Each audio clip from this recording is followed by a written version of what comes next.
بسم اللہ الرحمن الرحیم۔ السلام علیکم۔ مور جتنا آج خوبصورت ہے، اس سے زیادہ خوبصورت جنت میں ہوا کرتا تھا۔ مور کا حسن، اس کی خوبصورتی پر سبھی پرندے ناز کیا کرتے تھے، اور سانپ کے اس وقت پیر بھی ہوا کرتے تھے، اور سانپ کے منہ سے عبرت کی بہت ہی اچھی خوشبو آیا کرتی تھی۔ یہ دونوں جنت میں رہا کرتے تھے، لیکن ان دونوں سے ایسی کون سی غلطی ہو گئی تھی جس کی وجہ سے ان کو اللہ پاک نے جنت سے نکال دیا۔ جیسا کہ آپ جانتے ہیں کہ شیطان کو حضرت آدم علیہ السلام کو سجدہ نہ کرنے کی وجہ سے جنت سے نکالا گیا تھا۔ جب اللہ تبارک و تعالیٰ نے حضرت آدم علیہ السلام اور اماں حوا کو پیدا فرمایا تو ان دونوں کو جنت میں رہنے دیا اور جنت کی ہر نعمت عطا فرمائی۔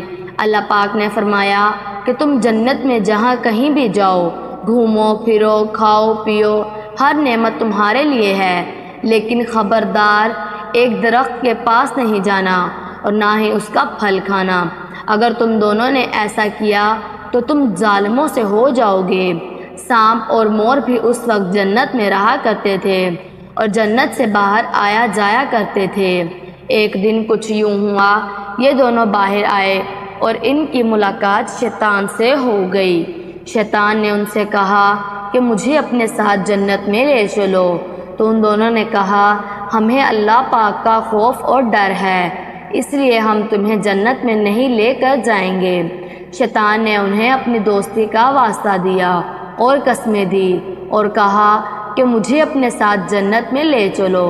مور نہ مانا، لیکن شیطان نے اس کو دائمی زندگی کے خواب دکھائے، جس سے سانپ مان گیا۔ سانپ نے شیطان سے کہا کہ تم میرے منہ میں بیٹھ جاؤ، میں تمہیں جنت میں جا کر اگل دوں گا اور اس طرح تمہیں کوئی دیکھ بھی نہیں پائے گا۔ سانپ نے شیطان کو اپنے منہ میں بٹھا کر جنت میں اگل دیا اور شیطان دوبارہ جنت آنے میں کامیاب ہو گیا۔ جنت میں آنے کے بعد شیطان نے حضرت آدم علیہ السلام اور اماں حوا سے ملاقات کی اور ان سے کہا کہ میں تمہارا خیر خواہ ہوں، ابھی تک تم نے جنت میں وہ جو درخت ہے اس کے پھل کو کیوں نہیں کھایا؟ اس پہ حضرت آدم علیہ السلام اور اماں حوا نے فرمایا کہ اللہ پاک نے ہمیں اس درخت سے دور رہنے کو اور اس کا پھل کھانے کو منع فرمایا ہے، اس لیے ہم نے ابھی تک اس کو نہیں کھایا ہے اور نہ ہی کھائیں گے۔ جب حضرت آدم علیہ السلام سو گئے تو شیطان اماں حوا کے پاس آیا اور آپ کو بھڑکانے لگا اور کہنے لگا کہ اللہ تبارک و تعالیٰ نے تمہیں اس لیے وہ پھل کھانے سے منع فرمایا ہے کہ وہ پھل کھانے کے بعد کہیں تم نہ مرنے والوں میں سے نہ ہو جاؤ اور ہمیشہ کے لیے جنت میں رہ لو۔ حضرت حوا علیہ السلام نے شیطان کے بہکاوے میں آ کر اس درخت کا پھل کھا لیا۔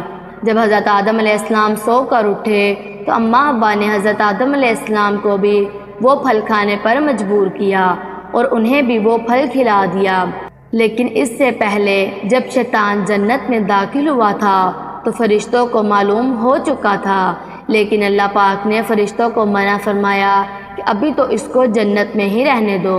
بہرحال جب ان دونوں نے وہ پھل کھایا تو ان سے جنت کا لباس اتر گیا، وہ دونوں اپنے آپ کو اسی درخت کے پتوں سے ڈھانپنے لگے۔ اللہ پاک نے فرمایا کیا میں نے تمہیں اس درخت سے دور رہنے کو اور اس کا پھل کھانے سے منع نہیں فرمایا تھا؟